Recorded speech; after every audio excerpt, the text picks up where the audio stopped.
Japan की ऐसी bank robbery जिसे जानकर सब हैरान रह गए। इस रॉबरी को इतने सातिर अंदाज में किया गया था कि जापान जैसी पीसफुल कंट्री को एक बार तो विश्वास ही नहीं हुआ कि इतने सादे तरीके से भी चोरी को अंजाम दिया जा सकता है। तो आखिर किस तरह चोरों ने इस वारदात को अंजाम दिया, आइए जानते हैं इस वीडियो में। 26 जनवरी 1948 जिस दिन इस बैंक में चोरी हुई थी, उस दिन 7 कर्मचारी काम में नहीं आए थे। वो सब छुट्टी में थे। इन 7 में से एक बैंक का मैनेजर भी था जिसकी तबीयत खराब होने की वजह से वो छुट्टी में थे। बैंक आवर शुरू होने के कुछ ही समय बाद एक आदमी बैंक में एंटर करता है जिसने कोट और सर में हैट लगाई हुई थी। वो आदमी पहनावे से बिल्कुल प्रोफेशनल लग रहा था। बैंक स्टाफ उसके पहनावे से प्रभावित थे। वो स्टाफ से जाके बताता है कि मैं एक डॉक्टर हूँ जो अमेरिका की हेल्थ मिनिस्ट्री से आया हूँ और उसे मैनेजर से मिलना है। बैंक स्टाफ बताता है कि बैंक मैनेजर आज छुट्टी में है, आप डिप्टी मैनेजर से मिल लो। डिप्टी मैनेजर से मिलके वो बताता है कि शहर में एक अजीब बीमारी फैली हुई है जिसका नाम सिलिकोसिस है और ये बीमारी तब फैलती है जब शहर में कोई कुआं हो और उस कुएं में सिलिकॉन हो जिसे लोगों द्वारा इनहेल करने पर यह बीमारी होती है। साथ ही वो ये भी बताता है कि वो इसकी दवाई भी साथ में लेकर आया है और इस दवा को सबको तुरंत लेना बहुत आवश्यक है। डिप्टी मैनेजर थोड़ा असमंजस में था। तभी वो शख्स बताता है कि जैसा कि मैंने आपको बताया कि मैं हेल्थ मिनिस्ट्री से आया हूँ, हेल्थ मिनिस्ट्री का आदेश है कि इस दवा को सबको पिलाया जाए। डिप्टी मैनेजर थोड़ा सोचता है लेकिन कुछ समय बाद मैनेजर राजी हो जाता है। डिप्टी मैनेजर इस बात को सारे स्टाफ को बता देता है।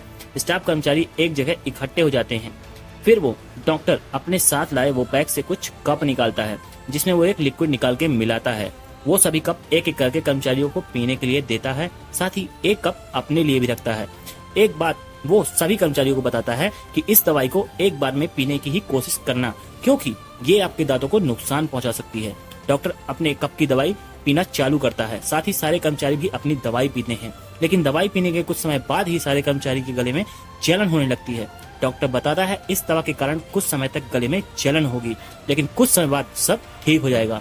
लेकिन जब लंबे समय तक उनकी जलन दूर नहीं हुई तब एक एक करके डिप्टी मैनेजर सहित सारे कर्मचारी कुल्ला करने लगते हैं। इसी मौके का फायदा उठाकर वो शख्स सारे कप अपने बैग में रखता है, साथ ही 1,60,000 येन का चेक लेकर वहाँ से रफू चक्कर हो जाता है। ये सब कुछ इतना जल्दी हुआ कि किसी को कुछ समझ ही नहीं आया। धीरे धीरे उन सभी 14 लोगों की हालत बहुत खराब हो गई। इनमें 10 लोग बेहोश हो गए और उनकी मौत हो गई। बाकी बचे 4 लोग बैंक के बाहर निकले और मदद के लिए चिल्लाने लगे। लोगों द्वारा पुलिस को खबर मिलती है। पुलिस मौके पर पहुंचकर उन्हें अस्पताल लेकर जाती है। धीरे धीरे उन सभी की हालत बहुत खराब होती जा रही थी, लेकिन उन्होंने इस घटना के बारे में पुलिस को बताया कि वो शख्स खुद को अमेरिका की हेल्थ मिनिस्ट्री का डॉक्टर बता रहा था। साथ ही उसने एक लंबा कोट और एक हैट पहनी हुई थी। डॉक्टरों ने चेक करने के बाद बताया कि इन सभी को जहर दिया गया है, लेकिन पुलिस के लिए चौंकाने वाली बात ये थी कि वो दवाई तो उस व्यक्ति ने भी पी थी, फिर उसे कुछ क्यों नहीं हुआ। पुलिस जांच के लिए बैंक पहुंची जहां पुलिस ने पाया कि डॉक्टर ने सिर्फ एक चेक बस चुराया है, इसके अलावा कैश को बिल्कुल भी हाथ नहीं लगाया। पुलिस ने पता किया कि वो चेक कहां से कैश हुआ था। पुलिस को पता चला यहाँ से 2 किलोमीटर दूर वाले बैंक से कैश हुआ था, लेकिन जब पुलिस ने कैश करवाने वाले का एड्रेस पता किया तो वो फर्जी निकला। इस दौरान पुलिस को पता चलता है कि कुछ समय पहले इसी तरीके से वारदात को अंजाम दिया जा चुका है, लेकिन उसमें न किसी की मौत हुई थी और न ही कुछ भी चोरी हुआ था। इस घटना के 3 महीने पहले इस शख्स ने इसको अंजाम दिया था, क्योंकि जैसा हुलिया और गेटअप इस चोरी में था उसी तरह का हुलिया पहले भी हो चुकी घटना के बैंक कर्मचारियों ने उस शख्स का बताया था। लेकिन उस घटना में ना ही किसी को कुछ हुआ और ना ही चोरी हुई थी, इसलिए सबको यही लगा कि किसी बीमारी के लिए हमें ये दवा पिलाई गई थी। लेकिन डॉक्टर बने उस शख्स ने 3 महीने पहले ट्रायल के तौर पे इसे किया था कि मैनेजर दवाई के लिए राजी होगा या नहीं। पहले बैंक में तो वो नॉर्मल लिक्विड लेकर गया था, लेकिन इस बैंक में वो जहर लेकर चला गया। पुलिस को पूरे सबूत ढूंढते समय एक बात पता लगी कि वो अपने साथ एक विजिटिंग कार्ड लेकर आया था। पुलिस ने विजिटिंग कार्ड देखा तो उसमें डॉक्टर मैंगसुई का नाम लिखा था, लेकिन ये विजिटिंग कार्ड नकली नहीं था। पुलिस ने डॉक्टर मैंगसुई को गिरफ्तार कर लिया। पूछताछ पर डॉक्टर मैंगसुई ने बताया कि उस समय वो एक मीटिंग में थे, साथ ही उसने एक गवाह के द्वारा इस बात को साबित भी कर दिया। लेकिन पुलिस इस बात से परेशान थी कि अगर ये व्यक्ति वहां नहीं था तो इसका विजिटिंग कार्ड वहां कैसे पहुंचा। पुलिस ने डॉक्टर से उसके विजिटिंग कार्ड के बारे में पूछा तो उन्होंने बताया कि वो बहुत ही लिमिटेड कार्ड बनवाते हैं, साथ ही बहुत रेयरली ही वो अपना कार्ड किसी को देते हैं। पुलिस ने पूछा आपने कितने लोगों को अपना कार्ड दिया है, तब डॉक्टर ने बताया कि अभी तक मैंने अपना कार्ड 52 लोगों को दिया है, क्योंकि जब भी मैं किसी को कार्ड देता हूँ उसको नोट करता हूँ। पुलिस पता लगाना शुरू करती है तो 52 लोगों में से 10 लोगों में पुलिस को शक होता है। 10 लोगों की छानबीन के दौरान पुलिस को एक शख्स पकड़ में आता है जिसने पहले भी कई बार फर्जी चेक के केस हुए थे। पुलिस ने उससे पूछा कि तुम्हारे पास डॉक्टर का विजिटिंग कार्ड कैसे आया। तब उसने बताया कि उसके पास बहुत सारे विजिटिंग कार्ड हैं। जांच दौरान पुलिस को पता चलता है कि चोरी के 3 दिन बाद इस व्यक्ति ने बैंक से 1,20,000 येन निकलवाए हैं। पुलिस उससे पूछती है, ये पैसा तुम्हारे पास कहाँ से आया? तो वो कोई जवाब नहीं देता है। पुलिस शिनाख्त के लिए उसे बैंक के अस्पताल में एडमिट बचे हुए 4 कर्मचारियों के पास ले जाती है, लेकिन वो सब मना कर देते हैं। उनका कहना था उस दिन ये नहीं कोई और व्यक्ति था। पुलिस उससे सच उगलवाने के लिए 3rd डिग्री का टॉर्चर देती है।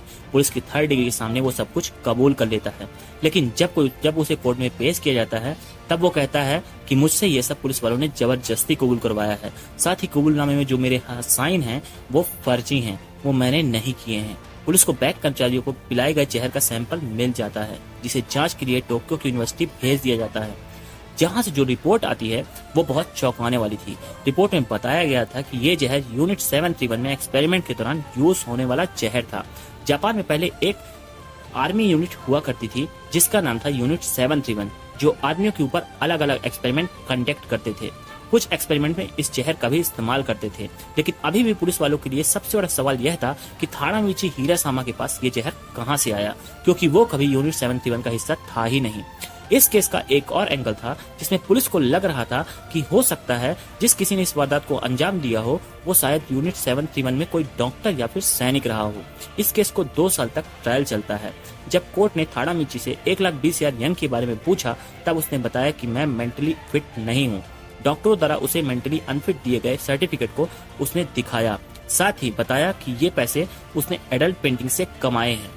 वो एडल्ट पेंटिंग करता है, इसलिए उसने पुलिस वाले से ये बात नहीं बताई। लेकिन जुलाई 1950 में उसे मौत की सजा दी गई, लेकिन उसे कभी फांसी नहीं हुई बल्कि आजीवन वो जेल में रहा। 40 साल उसने जेल में काटे और 95 साल की उम्र में उसकी मौत हो गई।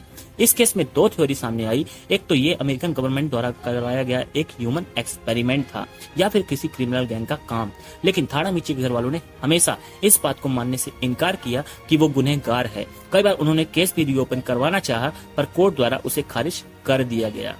तो ये थी जापान की एक हैरान कर देने वाली बैंक रॉबरी। जय हिंद, जय भारत।